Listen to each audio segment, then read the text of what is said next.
Hello and welcome back to the Nature of Education podcast. I am here with Jana Hopp. My name is Yvonne. If you missed it last week, I was introducing myself a little bit more. And Jana is one of our wonderful Wolf Academy facilitators. She's been with us for the last number of years. Actually, you're one of the longest running with us.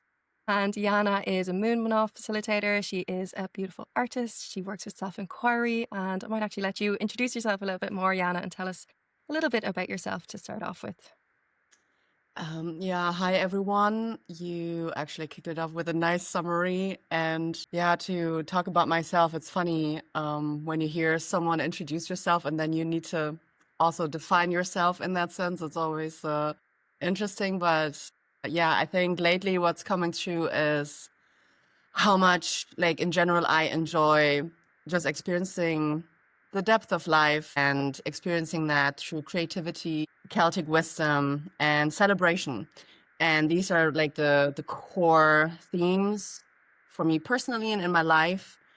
And yeah, art, as you can see a little bit in the corner, is important for me there because before I had the words to describe what I feel, art came Mm. and made the access to my body so easy. So that is a big part of the workshops that I do because yeah, sometimes we don't have the words, but form and color usually can make up for the lack of that. The modality self-inquiry that I weave into my work has been something that just personally changed my life. Like I can only teach and give what has resonated with me. I think it's the case for many of us. And self-inquiry is one of them. It's just to question your thoughts, but doing it with the help of your body. So we kind of defined that as like an integrated or a somatic version of self-inquiry because yeah, our bodies, they guide us all day long, but we sometimes just don't know how to listen. And many of us have been taught to actually disregard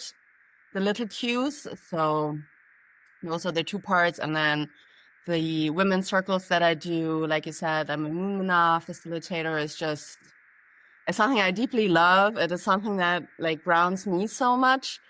Something I need to do more, but I'm currently getting back into the swing of it and is like a form of wisdom that I like to weave into the workshops in the schools too, because like we get so lucky to, be with young girls, young women, and they carry so much wisdom already, but having certain frameworks that support certain themes and having it in a nature connected kind of shamanic way really works for me. So yeah, these are the core pillars, I'd say, that I like to delve into. Love that. I feel like you've such a unique combination, but it's so beautifully suited to you. It's very feminine, very creative, very intuitive and connected. And I think you bring that so it's such a beautiful embodiment, I think, of these different elements that you've tapped into through the work, but also how you live and how you align yourself to these different practices as well. Yeah. And I'm wondering, and I kind of know a bit of your backstory, but what brought you to these things? You mentioned a little bit around maybe not being able to express what was within, but how did you kind of delve into this world? Yeah, life sometimes. I think that's probably important for all of us to just remember. Life has so many ways to like help us, even when stuff is not easy and when we think we've hit a wall. Like art for me is always something that I've loved, but back home in Germany, I could go down that road for whatever reason. But then when I moved to Ireland almost 9 years ago, which is wild to say, like just like being here, it kind of opened that door and it just came naturally. I wish I could tell you that I did something. I did not. I just changed my environment intuitively. Like moving here was a strong like, intuitive hit for me. And Yeah. just moving here, changing my environment helped my creativity. Many who live here maybe share the access to a creativity that they have here. Maybe for some, this is an option to look for a door to enter into that world. But the move here just opened that door. Like I just started painting. There was a lot of like family change in my life that had occurred before that. So there was enough emotion to just bubble up to the surface and Mm. it just happened. I just had the space to do it and it just came. But then it kind of builds up on that. So art was really helpful for me to just connect to my body, connect to my emotions specifically. And then I could also feel that even though I had been personally like I had been to therapy in Germany during like my university years, and due to the family stuff that occurred, I knew there was still work to be done, but I could also feel that like regular therapy just was not what I needed anymore. Yeah. And then life happened and I saw like a group program on Instagram that I like signed up for then, which still today has been life-changing for me. And by the end of that program, where we had self-inquiry as the main healing modality, I just realized my own truth about sensitivity specifically, because many of us might have heard sentences like, oh, you're too sensitive, you're Mm-hmm. so dramatic, me, what is it now? Beep, beep, beep, beep, you know, that old spiel. And it is something that I heard a lot growing up. And within the modality of like self-inquiry, you do turnarounds, which is so simple. It is shocking that sometimes we get stuck because we are believing something that is just not our truth. Yeah. But the second we learn to look at it from a different way, so like turning around to, I don't know, my sensitivity is useful, my sensitivity is good, I am good the way that I am, whatever your individual phrasing is, gosh, it just like, it unlocks so much in such a short amount of time. So the art, the self-inquiry, the realization with something that I've struggled for so long, that my sensitivity is good, that I'm good the way that I am, brought so many incredible shifts. And then the women's work, I had questions about that. I did not know who to look for, what to look for when it came to being a woman. It was just such a mystery to me. And during the COVID time, I stumbled upon something online, Karen, who came up with Moon Mana, also somehow made it into my orbit. And at first, like I wanted to sign up, but then I could feel that I needed a bit more time for myself. So I actually didn't go through with it at all at first. It took another year for me to like mind myself, care for myself, give myself more attention before I could actually do that. And I had never done or made a decision like that before. So then diving into that work, it just helped me understand and feel like what it means to be a woman. And it was in connection with Ireland specifically too, because I could feel so many things from the land here, but I didn't have the words to describe properly what it was that I was tapping into. It feels like the island kind of had her way with me in the best way possible, I'd say. And gradually everything just got better. Yeah. Things that I loved came into my orbit, and I luckily paid enough attention to go with it. I wish I could tell, our listeners that there is a more, that there's like such a strategic way and how I did it, but it's not. For me, I just listened to what didn't feel good anymore. Life kind of forced me a little bit to make a few changes. And then in turn, when you can feel what doesn't work anymore, the door to what does gets bigger and bigger. And it's actually easier than to enter, even though sometimes we could make it easier for ourselves. But that is just what it was. Life happened. I was able to pay attention and I acted on it, and it just came. Yeah. I think that's nearly more refreshing than if you had a 5-step strategy, because I think we're so inundated and saturated with that at the moment that it's actually beautiful to hear. I was listening and you can hear that echo throughout everything you're saying. It's like, I needed this, or I kind of got this nudge towards this. I felt like this, very much in tune with yourself. And at the end of the day, you're always going to be your best guide because you know yourself. And I Yep. just want to go back a little bit into self-inquiry, because I'm just conscious people might not fully be sure what that means. What does that mean to you, and how do you apply that to this exploration within yourself? Yeah.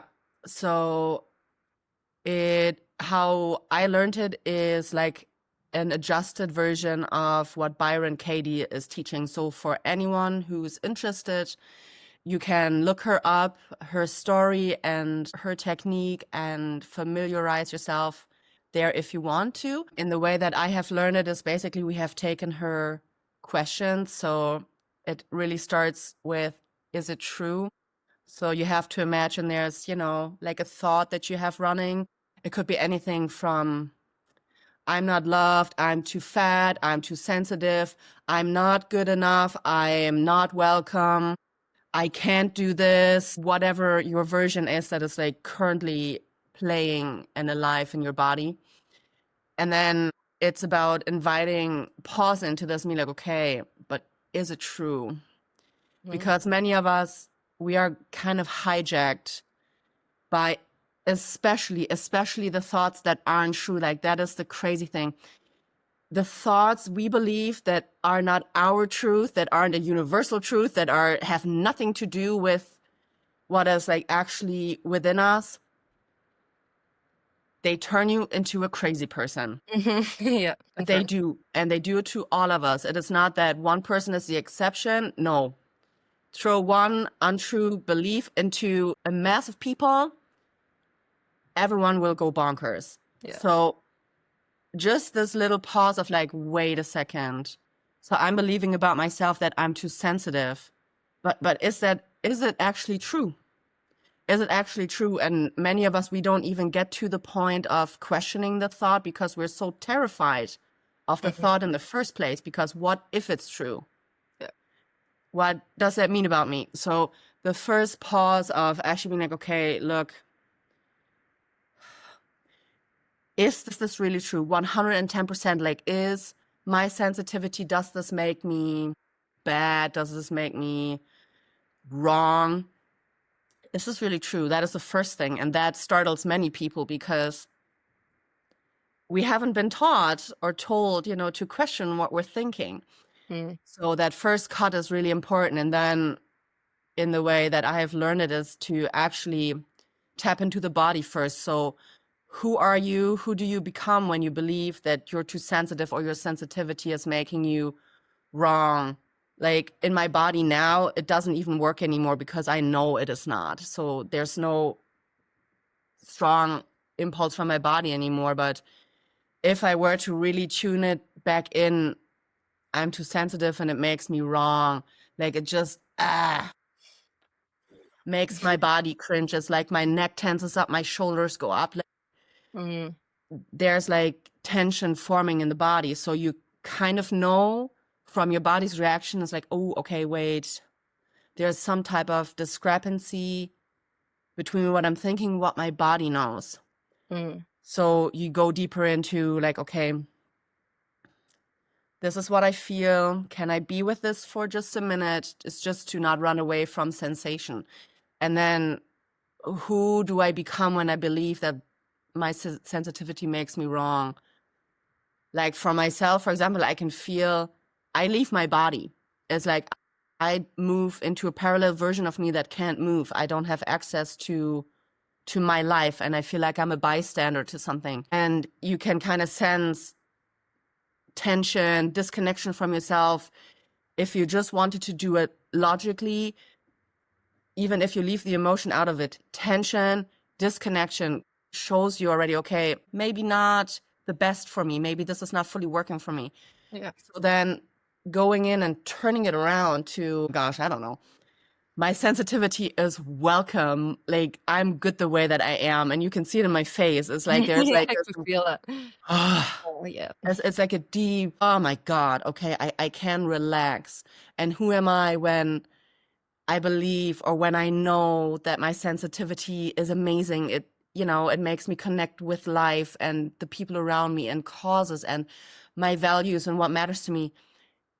Gosh, it's like my whole chest opens up. I have so much space in my hands and it's like there's so much that happens and I'm not parallel to myself anymore. Like I can actually feel that I'm in my body and that I'm open. I want to be with people. So whatever version you have, you can kind of feel and see what a certain thought or a certain belief does to you. Mm. And then basically after that, you would go into, okay, is there a reason why we need to keep the old belief, because there were certain situations where that belief was and we kind of need to go back into this and kind of clarify our understanding of what has happened. And for me personally, just how I'm wired, the second I can feel it is when change can happen. You can talk to me all day long and you can give me all the reasons, and you might have like such good reasons, and they might be so smart, and they might make so much sense, but if it hasn't clicked in me, Mm. you just won't get anywhere. And for us, I think there can be a tendency to like streamline healing and to take a linear path to create change and Mm. then get to the outcome and have it all better.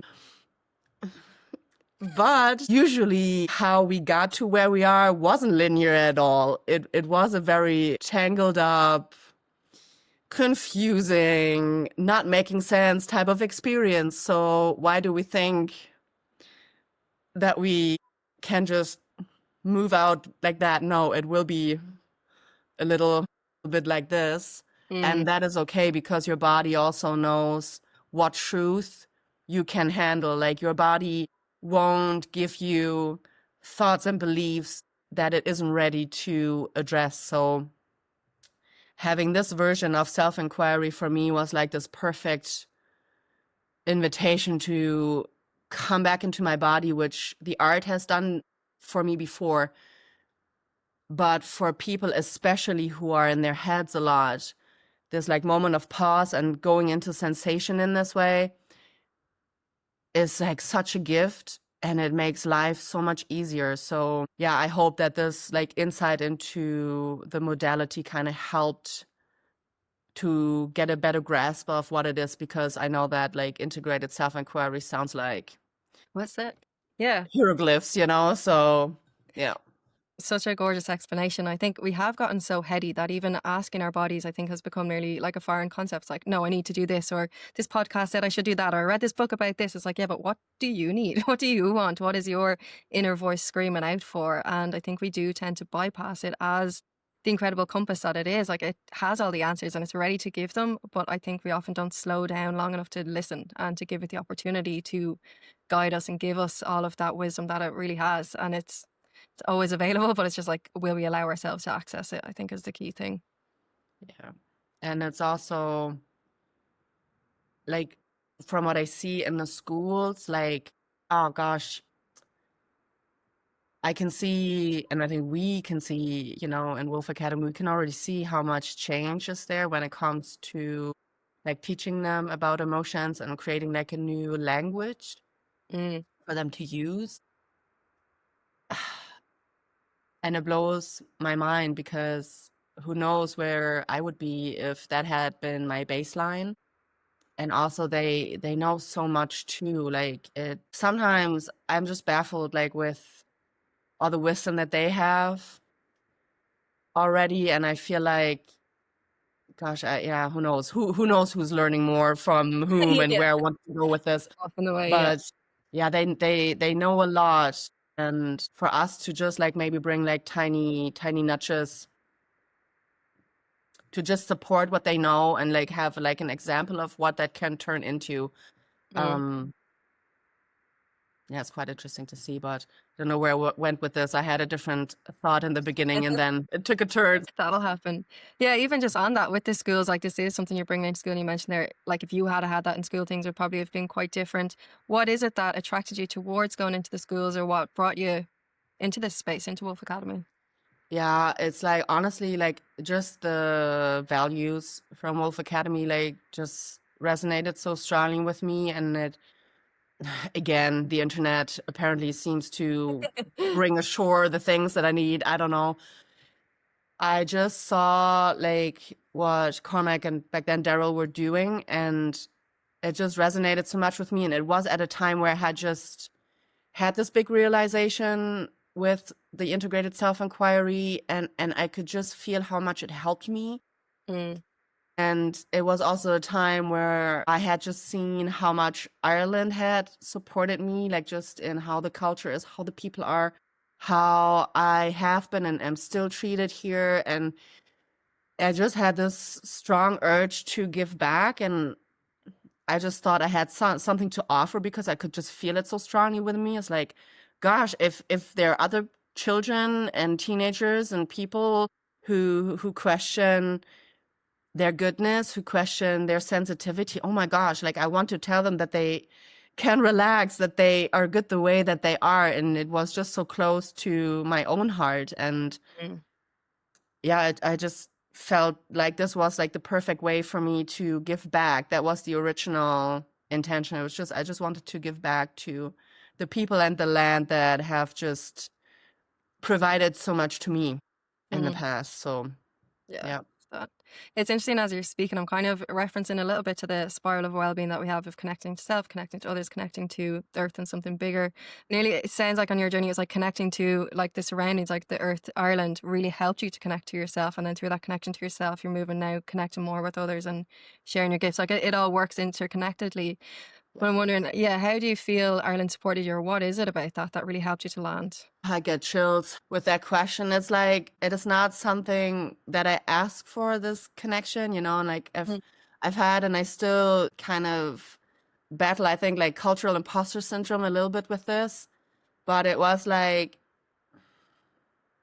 I had been here for the first time in 2014 when I really wasn't feeling good. Like I had like a nice mixture of anxiety and depression, and life was just a stressful experience where just we just think the Burin just like came through and provided me with this like initial moment of pause where like for the first time in a really long time back then, I could feel a moment of peace and a break. And I was like, oh my God, like what is this, And then 3 years after that, I moved here, and it was so. And like I said, sometimes you just don't know what life is gonna give you. But like I had been here with my mom back then, and we were in Galway, and I just sensed something. There was just something that I could feel underlying everything. Like it didn't have anything to do with all the Guinness and all the pop culture and everything that Ireland is being sold on all mm, across the world. It was something way deeper than that. And even back then, all I could say was there is something in the soil. That those were the words that I had for it. yeah. And I moved here, and I think I was just met with versions of me that I've been missing. Like I love, love, love the kindness that like is embedded in Irish culture. Like I know Irish people can also be very hard on themselves, but they will never be hard on a stranger. From my experience, Germans are hard on everyone. So having this like kindness and not having to hide my heart, that was really big for me. Like I Mm. have been hugging, like I've gotten hugs on the market. I've gotten hugs from strangers. I've been invited into people's homes. I've gotten Christmas presents from people that I didn't expect it. It's like I have just been met with the best hearts, Mhm. and it allowed me to just not pretend that I don't care. Like it allowed me to care. It allowed me to smile at a stranger, which is like a running joke for me when I go to Germany because it's just different how we do it there. Um, and from there, like over the years, then as you could hear with the art and the things that came into my field, it just started to deepen like this connection. It's like just like when I'm in different areas of the island, there are just so many things I can feel, so many connections that just arise.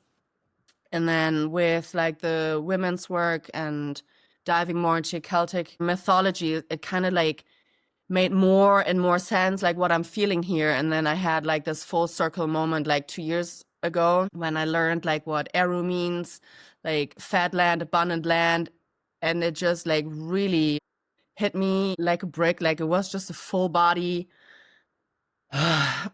Mm-hmm. experience, like with like the words that I had in the beginning, and then knowing what the name means and feeling Ireland and understanding the spirit of it, and it just came together like this, and it's been like amazing, and it is just like a gift that like keeps on giving, like even with like Irish as a language. Like I think this is also really important to mention. Like luckily we get to go into regular national schools, but we also get to go into Irish schools. And it's like from a cultural experience for me personally, because I wanted this. I wanted to not work in corporate where I'm disconnected from local culture. I wanted this. I wanted to be in the schools. I wanted to experience the people. I wanted to experience the culture, and even the feeling I get, and it's no judgment, to regular schools, but it's interesting from the felt experience, like how an Irish school feels, and as people greet you, in Irish, and even for me being able to make out some words and stuff like this, and it's like how it feels is incredible. It is so incredible, and like I don't even have the words. It's like it just like goes beyond us Yeah. even. And yeah, getting, I don't know, having this interwoven into my experience and learning from people here and weaving together like what I've been feeling has just been like the wildest ride. Because how do you explain that to someone? There's stuff that you feel but you can't see, and you have to kind of like trust this like underlying current of just little specks of something, and then boom, eventually it comes together. It's like it's the best thing. Like Mm-hmm. if you let yourself, it's Mm. the best thing. It's incredible. You just kind of have to trust like yourself and what you're sensing until eventually there will be physical proof of it. So Yeah. yeah, that is my journey with Ireland, with Eru, like with this Love like it.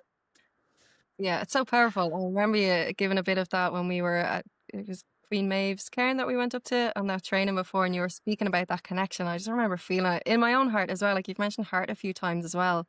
And for some reason in my head, I feel like you've painted or had a picture of an anatomical heart at some point that you'd shown us. And like that just keeps coming to mind, just this heart centeredness throughout everything, and the sense of connection and feeling. And even when you speak about the Irish language, for me, it's such a heart language. Like I feel like it's so felt, and it's so, yeah, connected with the heart.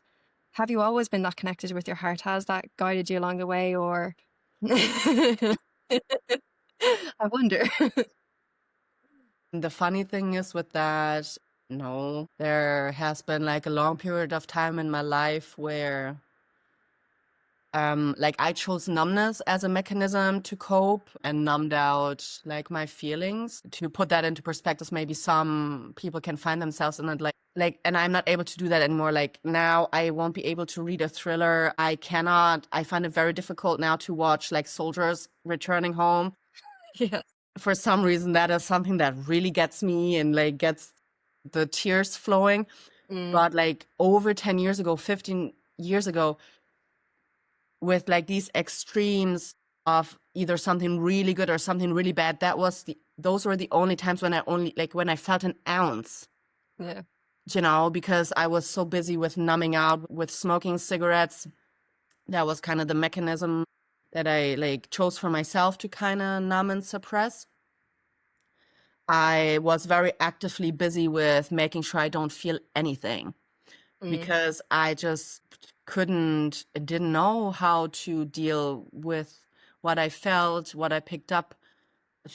Just was, there was no instruction, and I didn't know what to do with it. It felt so unpredictable and scary. So I just suppressed it and suppressed it. And it wasn't just one area in my body, it was everything. So this, connection to my heart, like I remember during like university years, a literal like sting in my heart. I thought like during that time, I thought I'm gonna die of a heart attack. Like, did I go to the doctor? No, I also didn't do that, but I could feel like the sting in my heart again and again, and like, oh my God, like what is this, And then like almost 6 years ago, I made that conscious decision to stop smoking because I could feel.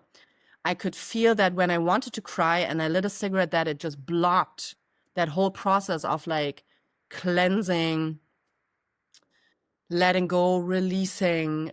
And I was like, hey, it's not what I want. Like I wanted to come out and I want to feel that release, because especially crying is like such a genius mechanism of our body to Yes. like Good. uh balance us out and release, cleanse, whatever. Like Mm. it is such an amazing, amazing mechanism. So then with this interruption of like, okay, I'm not gonna smoke anymore, that kind of helped with like sensation coming back into my body and like feeling my body. And the funny thing is, like, even while I was still smoking and I started drawing, like I started with the heart, because I had so much pain in it that it also kind of like weaseled its way through, like trying to suppress it with smoking and whatnot. And it is, since then, it's something I love drawing. It's what I draw regularly, because it is like our hearts, it's like, it's an organ. It's like the vortex that it is. So some of you might know that it's not like one whole thing that just plopped in there, that it's actually, if you were to unfold it, it kind of turns into a completely different shape. But like the energy that comes from it, like the love and like everything that the heart is associated with it, is like just such a powerful, beautiful thing. And everyone who has had moments of feeling love for something or someone, for a cause or for an animal or for a family member or for a situation in life or a country or food or whatnot, it is like this is just a blessing. Like, as cheesy as that sounds, it is the best. And like this heart-centeredness, it will always bring you peace. It will always create added value to everyone. It will always linger longer than you think. It will always go deeper than you thought it could go. And it is just, I think for me, it's weird to say quality with it, but it's like the quality of your life when you can reconnect it to yourself again, like just with your heart, like when that bond is there and Mm. you've rebuilt it or, strengthened it, whatever your version is, it is like what else are you supposed to connect with? Like, it doesn't make sense to like connect with something else. So I Mhm. just, yeah, I don't know. It's an organ, it's a part of my body that is like so incredible. And that is the baseline of it. It's incredible. It's awesome. It will always give more to everyone. So not following that just doesn't make any sense. Mm. So beautifully said. I can resonate so much with that as well. Like being a highly sensitive Yeah. child growing up and suppressing everything and then like numbing out for so long and being terrified to feel. Like I just felt it was the most overwhelming thing ever. And why would I want to feel anything? I just want to be like this robot. And then realizing like that's literally not what you came here to be, and trying to crack that armor that I had spent so long building up. And it is chipping away. And as you said earlier, it's not linear. Like sometimes you kind of open up a bit and then it's like, oh, that's scary, I'm gonna like crawl back into the cave, and we're like, no, everyone back off. But it is now, you can feel your enthusiasm for it. Like there's a version of you that was like absolutely not, and then there's the one now that's like, what else could you possibly want? So Yeah. it's a massive shift, and it sounds like such a beautiful reconnection and a real homecoming to that heart, which is so powerful to hear, because I think there is still that fear. And like even with young people around really letting themselves like listen to themselves or letting emotions come out, there are still a lot of masks, a lot of fronts being put up. Are you seeing that in schools? And when you talk about these kind of things, what do you notice with students around this?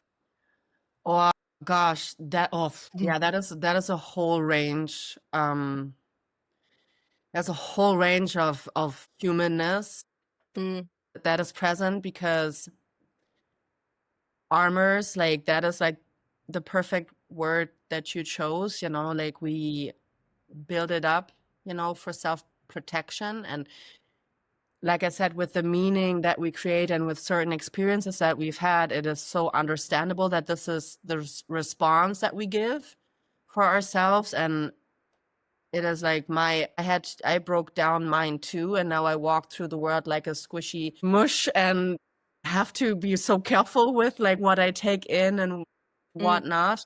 But like with the students, like when we go in there, I think like for us, like the intention is never to barge in there and bulldoze them out of their shell. That is never the intention that any of us have. It is more so for us to model openness and vulnerability. So Yeah. they have an example and they Mm, can take it or they can leave it. It is their choice. But you can see it is like, gosh, they're such sweet humans. It's like we can see which part of our story resonates with whom. mm, You know, even though people try to hide their hearts, you know, there's only so much that eyes can hide. yeah. So there might be things they would be able to hide better if they were all sitting there with their eyes closed. Mhm. But you can see it. You know who resonates with you and who doesn't. You know who is sharing a similar experience to you, and then it is everything. Then you have as many students as you have in a class. This is the amount of possibilities that you get for what they might be resonating with or another version of something. Mm, And some students are incredibly empathetic and have incredible bravery with opening up and raising their hands and like, yeah, I know what you're talking about. And this is not to say that those are better students, like just to make that very, very clear. Like the level of openness or the level of bravery someone is able to show in regards to openness and vulnerability is not, it's not good or bad. It just kind of shows, okay, someone might be a bit further along in whatever and someone else might need a bit more time, or maybe I'm not the facilitator they want to open up to and it works better with someone else. mm, But there's incredible wisdom with the students. And I think the important thing to remember is like, you think you know who's resonating with you. You think, oh yeah, I really, you know, that person really understood me or like really connected. And you think that someone who isn't actively engaging is not resonating with it, but it's not true. Usually by the end of it, the ones that didn't say anything or maybe were a bit nervous or fidgety or were like talking a lot, say something we're like, okay. mm. So I was able to kind of collect you and bring you along and you could find yourself in it. So it's really, all of it is there. And to trust that they get what they need in whatever percentages is really important. And yeah, generally, I think if I could say something like they are smarter and more emotionally intelligent, then maybe they're being given credit from Oh, their environment. I don't know. I don't want to like speculate, but it's like, I'm like, yes, 100%. But yeah, I don't want to speculate. yeah, Yeah, it is. feel that. Yeah. We go in there not teaching them something, but sharing our journeys. And sometimes I'm like, yeah, who's teaching whom? Like, who's learning more now? Because yeah, if like the students could hear like how I perceive them is like my jaw is on the floor Yeah. in the best way possible. Like, gosh, are they smart? Yeah. Holy moly. Like, with what they see, with what they know, with how they think and feel things can be done differently. Oh my gosh. Like, Mm, it's the best. It's the best to hear. I could sit in there all day long just listening to them. It's like, ah, yeah. Yeah. When they share their opinions on things, I'm like, yes, what else do you think? Tell me more of your perspectives because they're just gold. And I think it reminds me even of you saying like coming to Ireland gave you a certain permission or a certain connection. I feel like we're kind of bringing that energy of like soil in a sense where it's like we're not trying to force anything, but we're creating the environment where it's safe to express, where it's, or there's an opportunity there to really step into this position and we're on a level with them where we're not like trying to be like, this is what we think. It's like, what do you guys think? And as you said, very much, I think that's so important, the integrity of it, of going first. Like we are the change that we want to see. We're leading by example and there's no kind of wishy-washiness. It's not like, here's something we read in a textbook, you should do this. It's like, this is what we've learned from personal experience. Take it or leave it, but find it pretty helpful. You might want to try it. And it's really creating this openness. And I think that's where they really shine and grow, because there's choice involved. And I think that choice offers the freedom that they want to step into. Gosh, that is like a buzzword that I'm so behind. Yeah. Yeah, like, sometimes we have words that we've heard several times and we are maybe a bit over them, but like choice, choice, choice, and choice. I will climb on a roof and shout it from there. Mm. It is like, it is the best thing because, and I do this quite a lot, like, and we had like a workshop like a few weeks ago in Dublin where I checked in with the girls and was like, look, how are you feeling? Like, how was your day? And you could just see like they were tired, they were just tired. And I was like, okay, look, there are several things we can do now, but you need to tell me like what will be most helpful to you.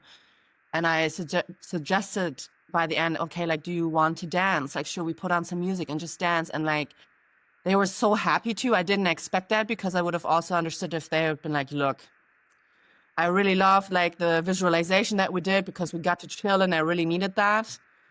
But then seeing like the enthusiasm that they had for it and like the music that they chose, I usually let them choose their songs because it doesn't make any sense for me to put something on that they don't want to listen to.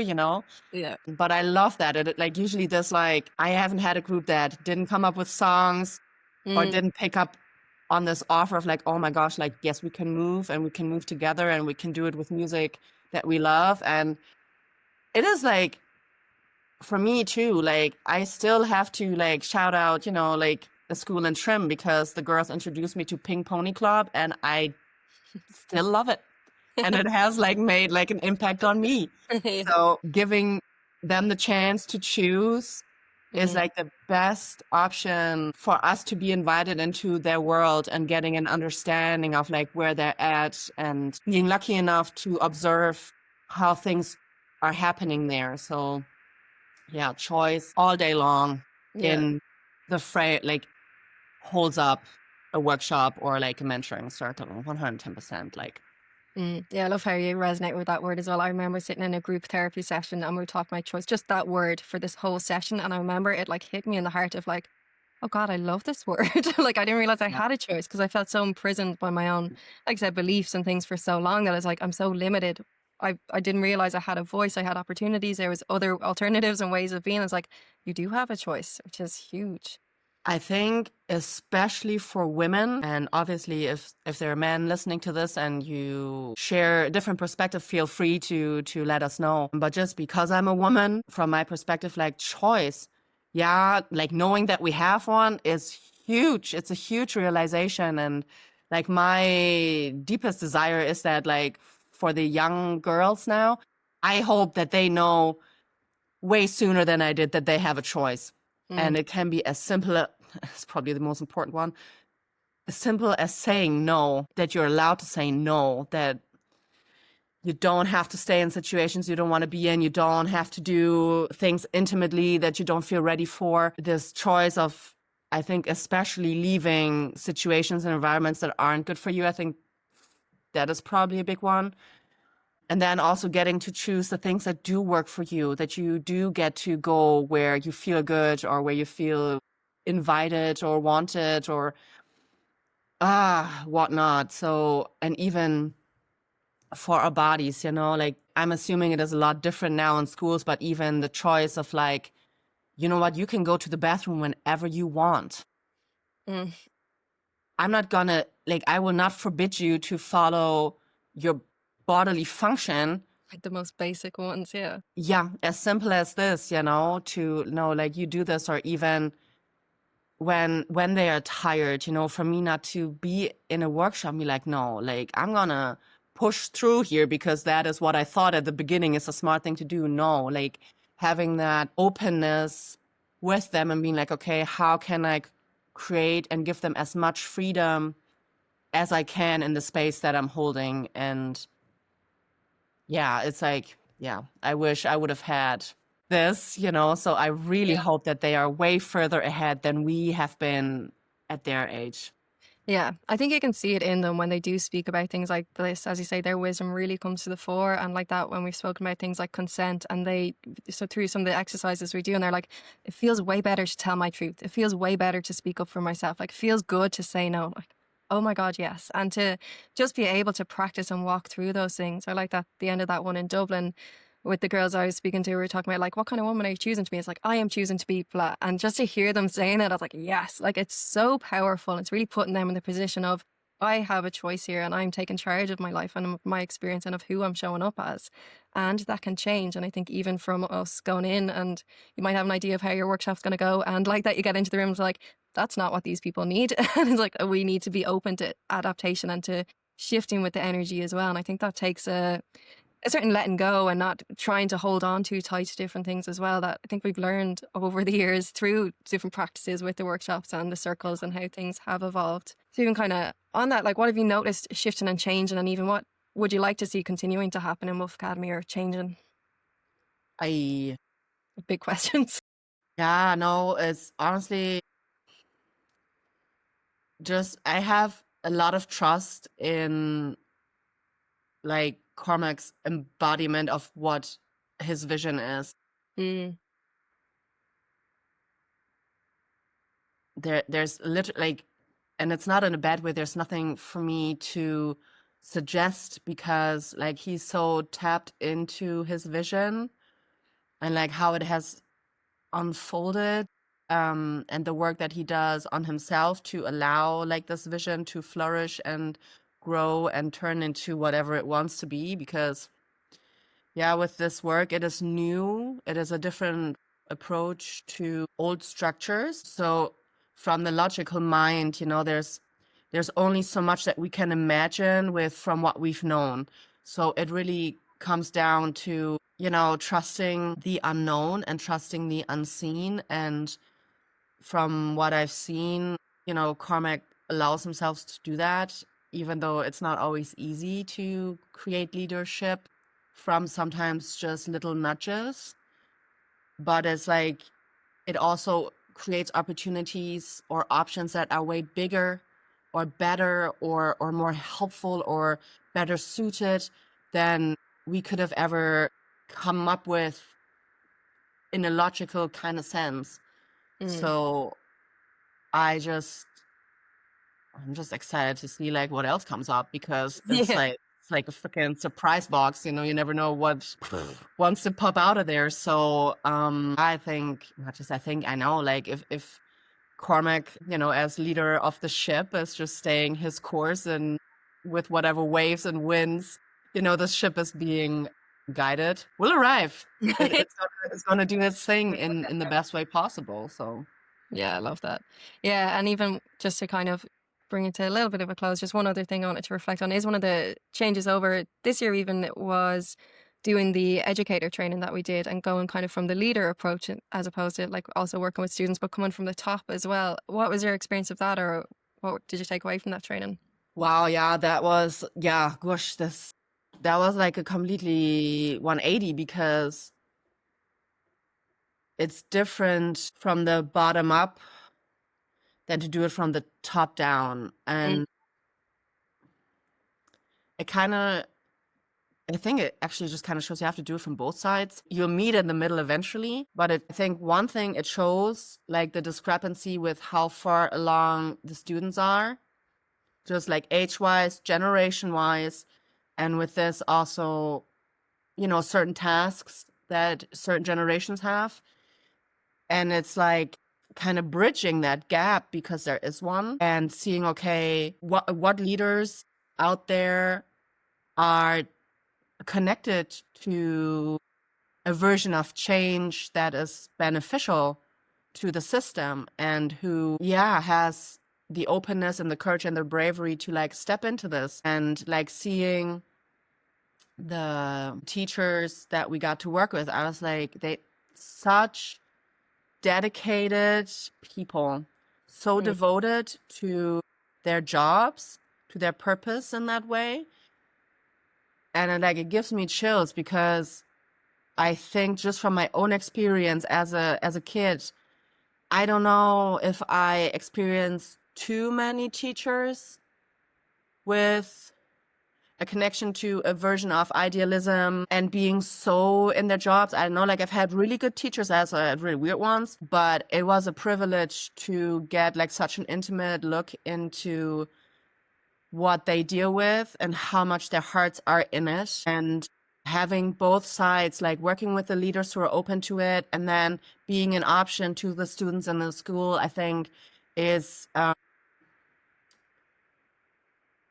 probably a really good way to go, because it just makes that gap shorter and shorter, because we come closer from both sides and we don't have to wait so long until the other party arrives in the middle. Mm. So it was really, really interesting to observe, and it kind of shook up like my perception too, in the best way, where it's just like, oh my gosh, Jana, you need to also give more credit to the people out there Yeah. and kind of remember my own openness again to, oh wait, no, change can come in ways that you didn't know, and it can still be good, and it can still get done, all these things. And especially I think, and this is something that I had in mind in the beginning, and like just to tie like a little bit of women's work into this as well, Mm. like working with like young women, like I'm just talking about this right now, like this maiden archetype. So like us being like young and adventurous, maybe a bit naive, a bit, yeah, kind of, we have hints of wisdom already, but we are not as experienced just yet, and we do things even though we know they're not good, and we gotta test it out and all these things. Like this version of us, like it never dies. Mm. Like when we step into womanhood and like the sovereignty increases and we can voice ourselves more, and you know eventually ideally become old grannies, who live beautiful lives, like this young version of us, like this maiden aspect, like she's like the wisest of all of them, because she has been there from the beginning. So for me, I would probably say, looking at these two sides, like having enough openness in on the leadership side to understand there's so much wisdom with the younger ones, because they are there, they experience it all, they are alive in the system and in its structures that are sometimes good and sometimes need to be changed, I think is really key. Because yeah, we get into ruts sometimes, but like this young energy will shake things up always, because it's designed to. And to kind of remember that even though we forget about it down the line, we still carry that within us too. So having this like as an underlying bridge, remembering, okay, like what was it like as a student? I think, yeah, it's just really, really helpful. And I just had to throw that out there, because I think we forget sometimes. Yeah. Oh, so important. Love that you weave that in as well. And it is that kind of idea of like it takes a village, in a sense of that, like we all need to be singing off the same hymn sheet. There's no point to the students being full of all this wisdom and then they being shut down by the ones that they're like going in and seeing every day. So it is very much like, can we all speak the same language? And that does take a certain level of courage and willingness to be open to that. Like there's so much that even like that head teachers have been inundated with, I was going to say indoctrinated with, but like taught along the way, where there's a lot of conditioning and ways of doing things. They're confined within a system as well. Like we can find ourselves going into schools, there's certain parameters, and it's like, we'd love if these things are different. And it's always like working with what you can, but also remembering what you really know and remembering those little inner nudges and inklings that we all have, but sometimes have been kind of buried beneath all of these different structures and things like that we kind of work within. So it's, again, that word courage, I feel like that's what really came out of that training for me. It was just like, God, it's so beautiful seeing these people stepping into very much the unknown every day. They didn't know what they were getting kind of in terms of what we were facilitating and teaching, but they showed Yeah. up. And that word devotion that you use as well, I thought that was so powerful, because they wanted to be better, to do better, to soften those edges, and to be like, how can we overflow as opposed to be always taken from something that we don't have. So yeah, it was very powerful seeing that. Absolutely. And I think like we've addressed like potential like students listening to us, but for the teachers out there and principals out there who are listening to this, like, to really trust that, like, if you have a nudge, like if there's something that just like it won't leave you, and it might be different to what what the school knows, what the kids know, like you the benefit is like the system that you're in and where there are gaps.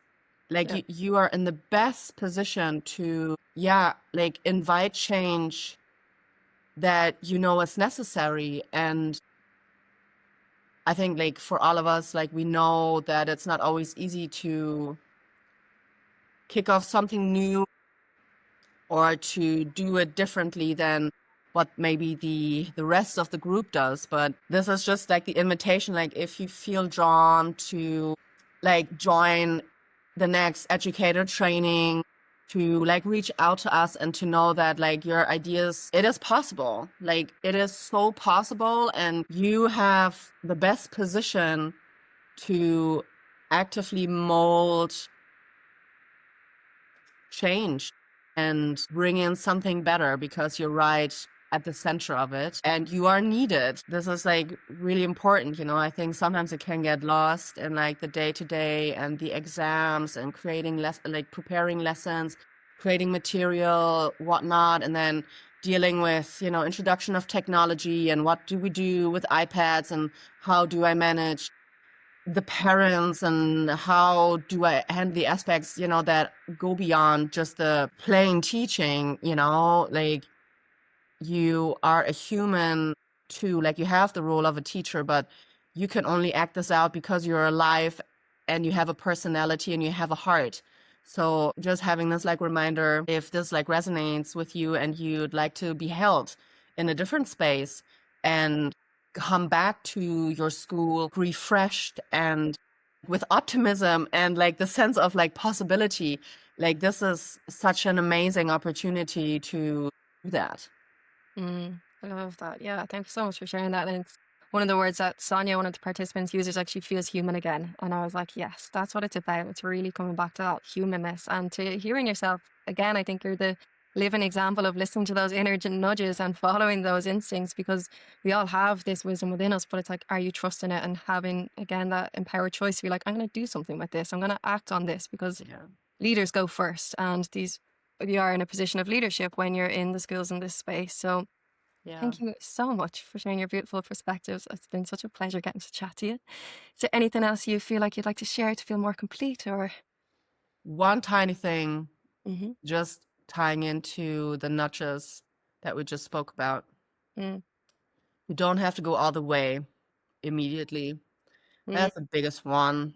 Um, I say for people who desire change, they might have in common that bigger immediately is better, and that there's maybe a bit of a tendency that we think, "Oh, we need to do it all immediately and it has to be huge." It doesn't. It mm, does not. I would say, like, even if there's curiosity, like specifically now for the teachers, like if there's even curiosity, like just to reach out, mm, just like shoot us a DM or email us with either what you're going through or what you're thinking about, and like just putting the big toe into the door. You don't even have to walk through it completely. It's mm. just this like finding an entry point somewhere and Yeah. then see what unfolds from this. Because even though I too have the desire to change the world and have it happen overnight, like we do get to like also enjoy the process of it and like be present in it and also enjoy it. Like it can actually be way more fun, way more loving, way more beautiful Mm, than we think. So just seeing, okay, like what is the tiniest step I can take? And obviously this also accounts for the students, if they desire change or if they desire support or if they desire to build something, to just take the tiniest step and then see how you feel and see what comes from there, to mm. take the pressure out, because Yes. we do pressure ourselves sometimes. So Yeah, it does not have to be all at once. Yeah, I'm glad you added that. Beautiful. Well, Jana, thank you so much. This is Jana Hopp. Would you like to share where people might find you or get in touch with you? I can leave everything in the show notes as well. Yeah, you can reach out to me on Instagram, on my Evidence of Essence account. I'm trying to think because I'm currently in the process of like setting up all of my other billion ideas that I have. Like I am on Facebook with my Moon Mana group where you can find just local women's circles in kind of like the Galway area. I also have a link on my Instagram where you can sign up like just for updates and newsletters. But generally I'd say just shoot me a message. It's as easy as that. And yeah. Fantastic. Well, thank you so much, Jana. As I said, an absolute pleasure as always. And thank you for everything that you do. You are amazing. And thank you guys for listening to this episode of the Nature of Education podcast. Looking forward to chatting to you again soon.